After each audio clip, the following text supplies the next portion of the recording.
Please welcome back Conference USA Field Judge and RMAC Position Supervisor Victor Sanchez for week number 4 of our Monday morning quarterback clips.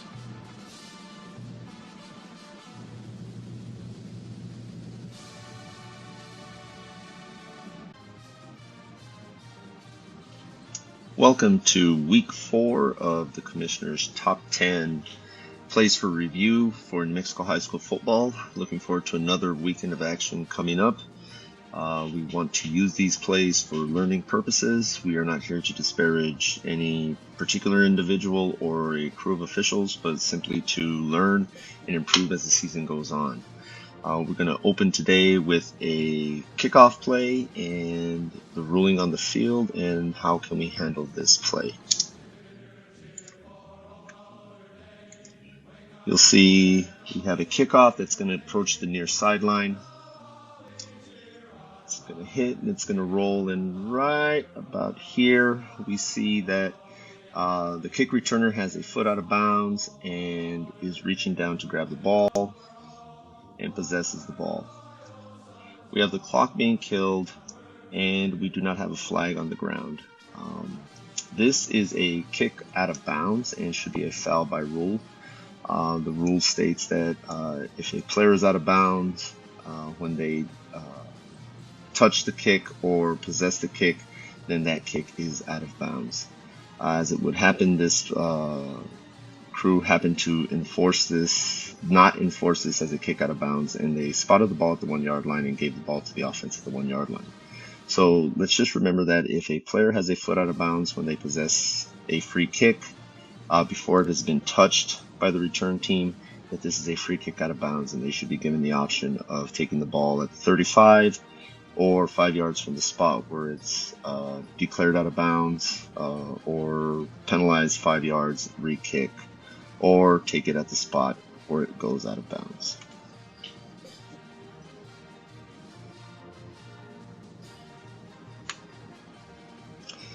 Plays 2 and 3 today are going to cover blocking below the waist and the free blocking zone. The free blocking zone is the only place blocking below the waist is allowed in NFHS rules. The free blocking zone extends 4 yards to the left and right of where the ball is snapped and extends 3 yards ahead and 3 yards behind of the neutral zone. In today's play, we're going to take a look at the tight end at the top of the formation. In our keys, head linesman, this would be your key. And back judges, we think you can get a shot at this too if you're working inside out, since your outside key is not pressed. We're going to let the play through, and you will watch him block down low and cut the legs of the defensive tackle. You can see him hit the ground right there, and the play goes outside for a pretty long gain. Let's watch it again one more time. Again, we want to take a look at this tight end, and as the ball snapped, look at his action as he comes down to block low on the inside defensive tackle. We want this called for a foul. Typically, tight ends will not make it into the free blocking zone unless the splits are very, very tight. So pre-game this, make sure you talk about it with your crews on the free blocking zone and who will be in and who is not in that free blocking zone. Play number 3 this week, again, is a illegal block below the waist. Again, we're talking about the free blocking zone. If we look again, we're going to see our tight end and our defensive tackle will be involved in this play. We'll play it in slow motion so you can see the action. He's going to come down and cut this defensive tackle. This is really a player safety issue, and we want this called for a foul. I'll rewind it and we'll play it one more time, this time in full speed, so you can see the contact that is going to occur.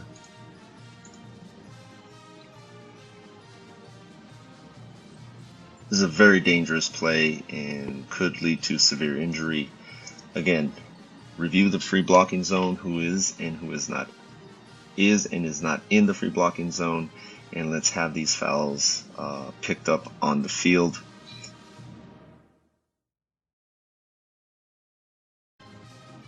Play number 4 and 5 this week will be dealing with targeting. The high school rule for targeting states, targeting is an act by any player who takes aim and initiates contact against an opponent above the shoulders with the helmet, forearm, hand, fist, elbow, or shoulders. On the field, if you deem the foul flagrant, that player could be ejected, but ejection is not automatic with a targeting foul. In this play, we want to take a look at these two players, the defender and the receiver, and the action that occurs after the catch. He's going to make the pass, he makes the catch, and then you have that collision right there. Let's play it back real quick. You can see he takes aim and contacts him above the head and neck area with his helmet. We get 2 flags in on this play, one from the referee and one from the back judge.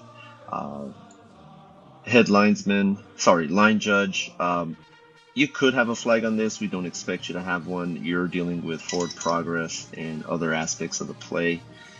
So back judges, you're in a good place to get this one. Umpires, again, you could get this one if you have a good look at it, but this umpire is in a position where he's pretty much straight lined. But we do have to get these fouls. This is a big targeting foul, and we have to get this player safety foul. Play number 5 is our second targeting play of the day.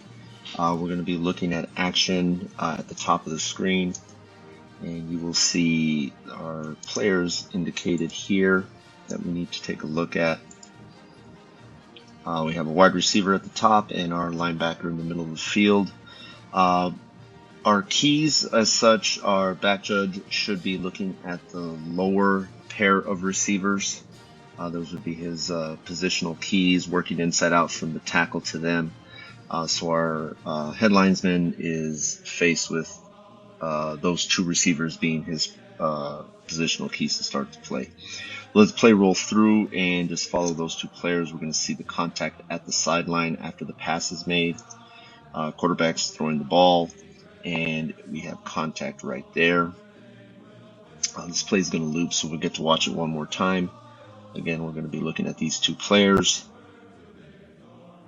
As the pass is made, we see the defensive player launch and make contact with the receiver right there. This was flagged for targeting, and this was supported by the film evaluator. Mechanically on this play, though, what we want to see is, if you look at the marking here, you really only need to take a step or 2 to get a really good look at this play. As it is, our head linesman's a little too close, and therefore it's harder to judge this foul if you're too close to it. So always think about this. We want to move when we have to move, not just because we feel like we should move. On this particular play, our head linesman moves a little too much, and we'd like for them to stay put. You can see at this point right here, he's already moving down the field and ends up being basically 3.5 yards away when he makes this decision for a targeting foul, which is a little too close. You get a better look if you were further away from this.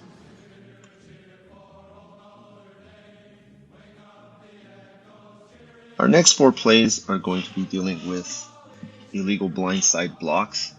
Our first play is a scrimmage kick, and want to talk about positioning here. We know the umpire has the option to be in the offensive backfield.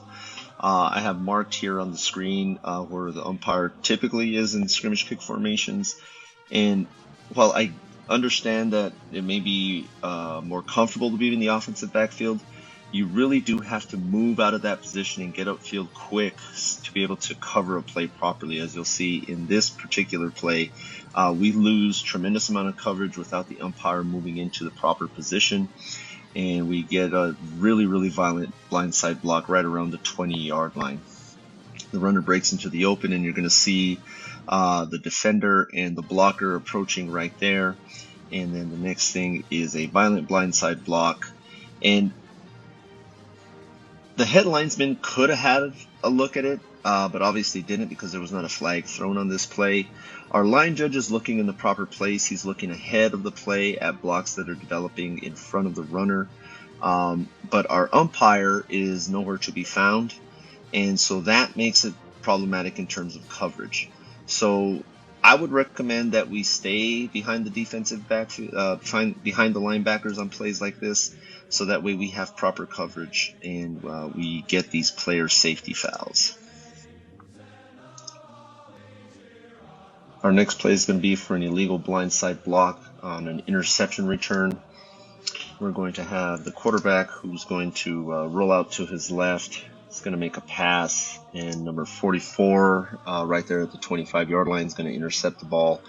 And one of his teammates will then, right there, number 50, is going to peel back around and execute an illegal blindside block. Head linesman sees the block, drops the flag, and continues to referee the play down the sideline. This is good work. We want to make sure that when we have turnovers, that we immediately focus our attention to blocks ahead of the runner, and we're looking specifically for low blocks and blindside blocks. And in this case, number 50, if he's running against the grain, he's up to no good, and we get that foul on this interception return. Good work.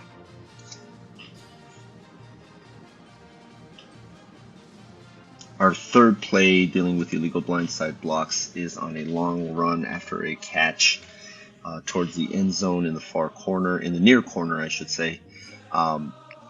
And just how we can cover this and how we can get this and how we can help officiate where our partners cannot see. We're going to see that as the play develops, quarterback's going to make a pass to his right. The receiver is cutting across the middle.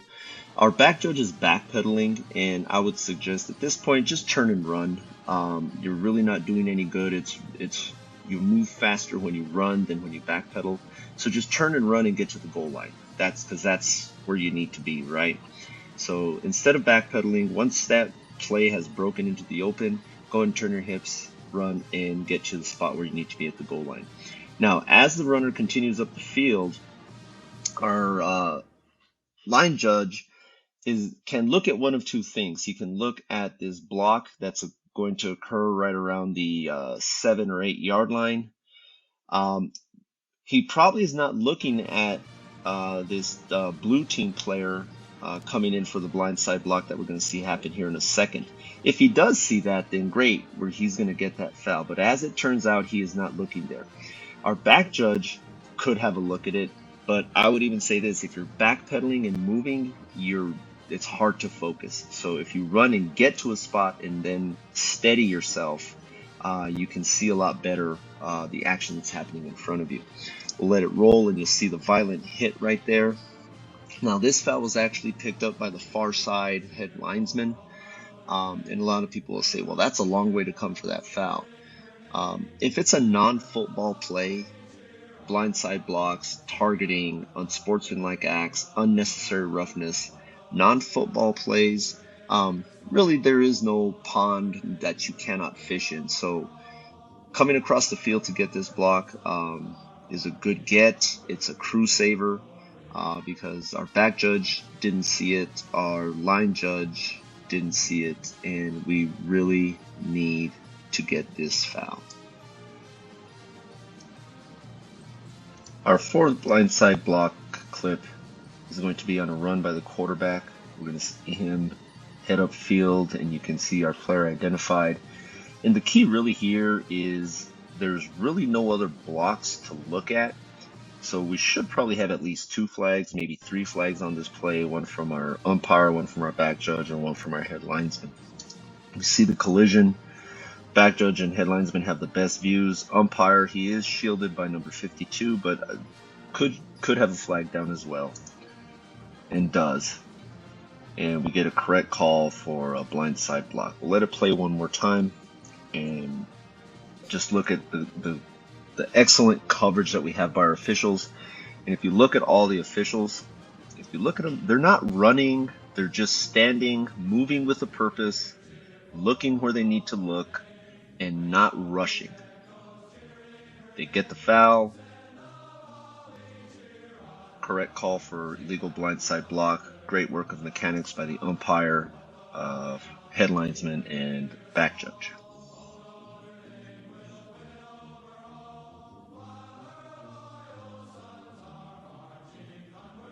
Our next play deals with illegal substitution. In high school NFHS rules, we have illegal substitution and illegal participation.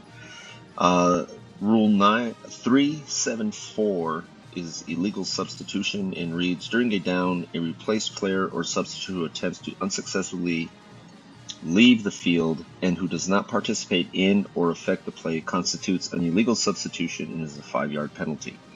Illegal participation would be a 12th or 13th player who actively participates in a play, and that would be illegal participation, which carries with it a 15-yard penalty. So we got to make sure we differentiate between the two, and what we have here is an illegal substitution penalty. You can see number 84 is circled, and he is going to try and make it off the field, but he doesn't. The snap happens. We have a flag down for illegal substitution, and that carries with it a 5-yard penalty. And really, if we put our mind to it, if the substitute's leaving the play and trying to get off the field, then it's a 5-yard penalty. If the player is active in the play, then that's a clear disadvantage, and we want to enforce a 15-yard penalty. So talk about that rule in your pre-games this week, the difference between illegal substitution and illegal participation, and the different enforcements that exist with those two fouls.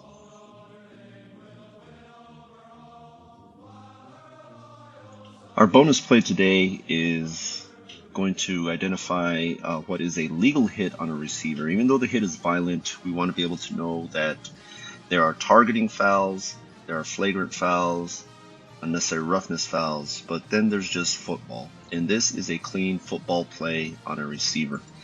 We want to take a look at the marked receiver in the circle and just follow him through the play. And let's look at the collision as he attempts to make a catch on this pass.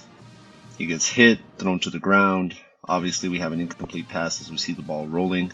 But if we look at this play and we slow it down, we can see that the receiver is defenseless, but the contact made by the defender is legal. It is not with the head, as a spearing foul would be, and it's not targeting above the head and neck area with any part of his body.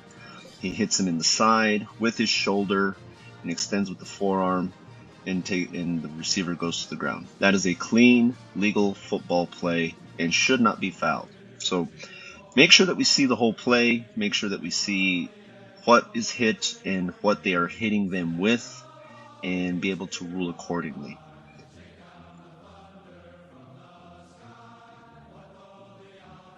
Lastly, I want to correct a mistake that I made last week with illegal man downfield.